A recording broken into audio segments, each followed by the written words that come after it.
set up for that now. So if you could dim that light back there a little bit.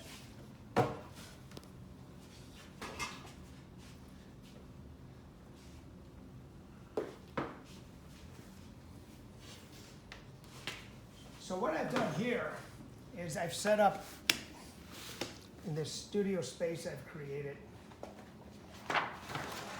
a small still life of just 3 pieces of fruit.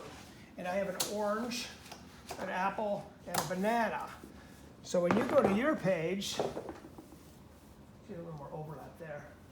When you go to your page, if you have 3, 4 pieces of fruit, whatever the case may be, you're going to draw them nice and large, and you're going to start like this using your arm and your elbow and your torso to start placing them in. You're not committing to them at first.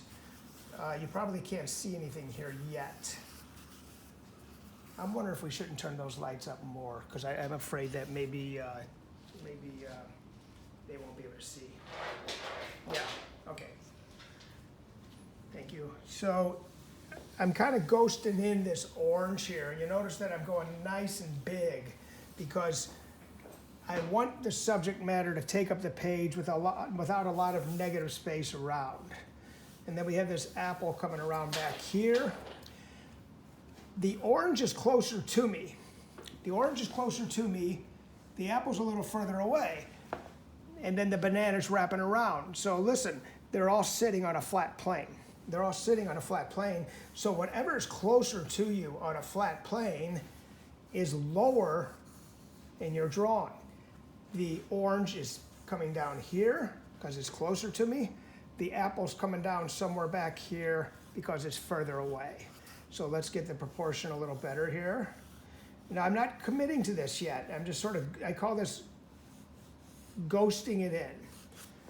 I'm just sort of placing things. There's no commitment at all. And then this banana here. Bananas are always tricky.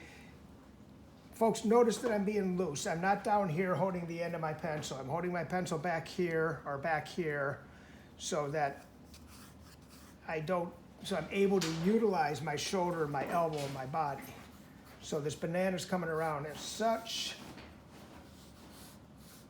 The noise you hear in the background is my dog playing with his bone. You can show him. Okay, back to the drawing. The banana's a little tricky, but we'll get there. So it's coming around here, and then it's okay to erase a little bit at this point if you have to. And then this part of the banana's coming around here in front of this apple. There's a little bit overlapped back there, and then there's a part of it coming down here as well.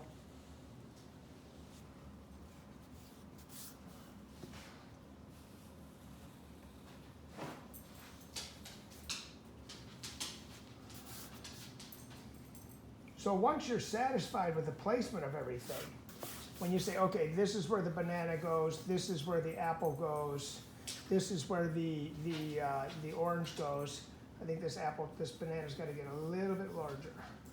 It's okay to modify things. So when you're satisfied with the placement of everything, there's no stem on that apple, but it does have the little hill area here. Then you could start slowly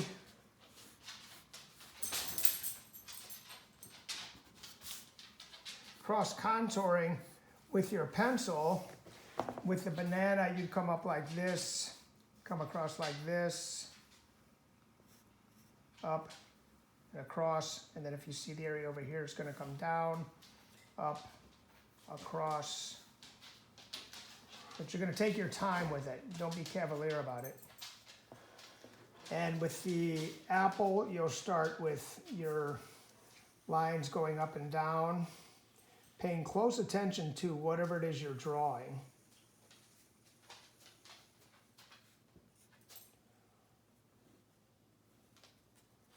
Don't go into automatic mode here. Keep looking at whatever it is you're drawing. Here's the lines coming behind the apple.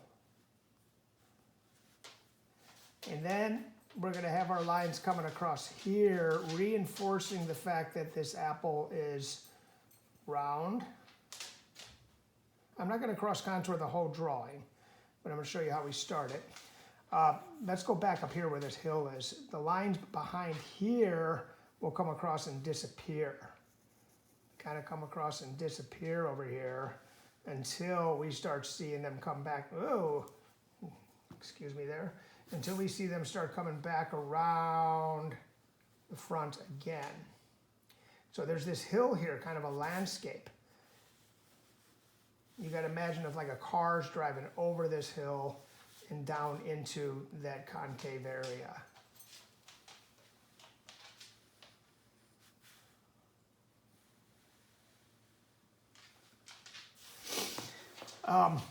We could do a little more with this apple.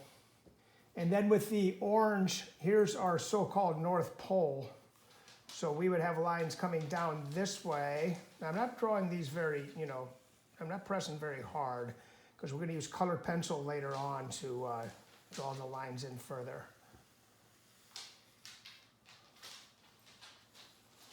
So this is behaving like the globe that I was talking about.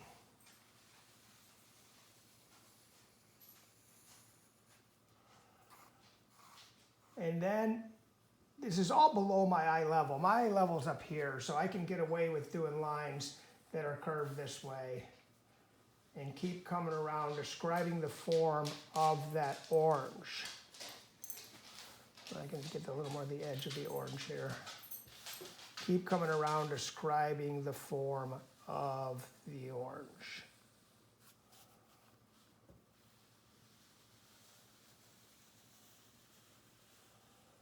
Until you get to the bottom.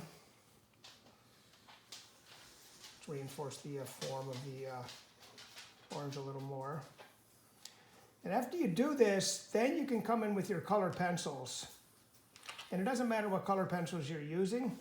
They don't necessarily have to match the fruit. It doesn't have to be an orange. You can use red and blue lines, red lines and blue lines with your orange if you want. And green lines and violet lines with your apple, so they don't have to be to match the colors. If you're going to do your shadows underneath, you're seeing multiple light sources hitting that up there, so it would probably be best served if you had one light coming down. But you go ahead and draw in your shadows on the bottom here. And I'm just going to draw one shadow because I'm seeing multiple shadows because of the multiple light sources. My crazy dog again. Shadow coming across here, and then another one coming out here for the banana. And then you'd slowly shade them in. So that's it. Let's clean this up a little bit down here. That's how you'd start the cross contour drawing, and then you'd want to clean it up, get it nice and neat, and then start coming in with a colored pencil to reinforce them until you get the images that look